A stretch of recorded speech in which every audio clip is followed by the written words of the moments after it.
Principio número 5, el principio de orden. Este es uno de los principios más importantes porque es triste ver cómo personas talentosas, personas que han recibido mucho de parte de Dios para poder administrar y multiplicar y progresar, a causa de su desorden no pueden alcanzar un grado mayor de madurez, un grado mayor de conocimiento de Dios y un grado mayor de fe, porque están desordenados.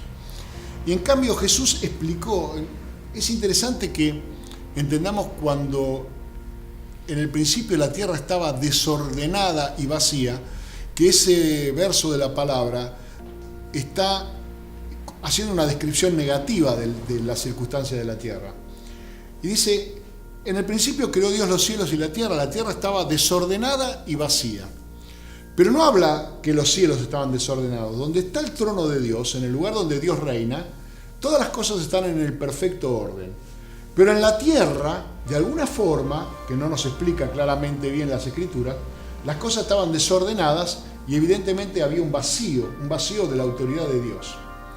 Ahora Dios no se queda cruzado de brazos cuando ve que la tierra está desordenada, sino que empieza a dar órdenes, empieza a hablar por medio de su palabra, sea la luz, sea separada las aguas de abajo de las aguas de arriba, sea separado lo seco de lo húmedo, y a uno le llamó mar y al otro le llamó tierra. Es decir, que Dios establece antes de empezar a producir por medio de la tierra, antes de que la tierra produzca árboles, antes de que la tierra se llene de animales y de todas las criaturas que Dios creó, primero un principio de orden. Así que evidentemente Dios ama el orden y Dios establece para nosotros un principio de orden.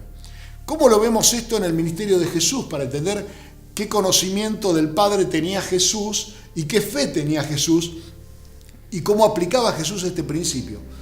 La Biblia nos cuenta que en una oportunidad Jesús tenía que darle de comer a 5.000 y realmente contaba en ese momento con 5 panes y 2 peces.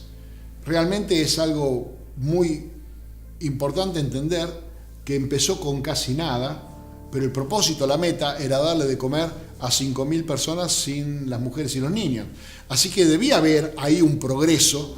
Esos 5 panes y esos 2 peces debían prosperar, debían multiplicarse, de tal forma que podían alimentar a la multitud. Es decir, los recursos naturales que él tenía tenían que multiplicarse de tal forma que pudieran cumplir el propósito de Dios, que era darle de comer a esa multitud.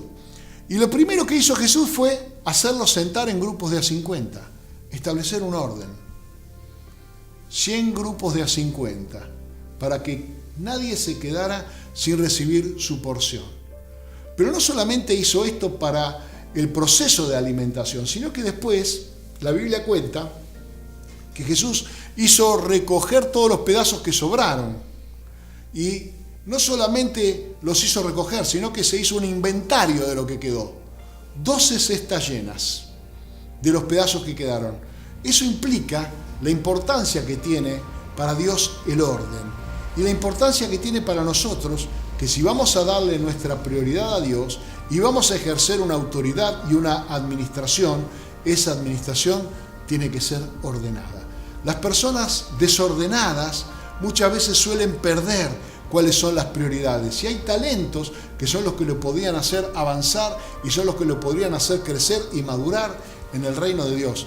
Pero su falta de orden, el atender cosas insignificantes primero, el no tener en claro cuáles son las prioridades, es lo que los hace perder la bendición de Dios. Así que este es un principio muy importante, porque a veces hay personas muy buenas, personas muy obedientes, pero viven desordenadamente y ese desorden es el que no les está permitiendo avanzar en el reino de Dios. Así que si queremos nosotros avanzar, si queremos nosotros cumplir este principio de prosperidad del reino de Dios, una de las primeras cosas que nosotros debemos asumir es que tenemos que vivir una vida ordenada.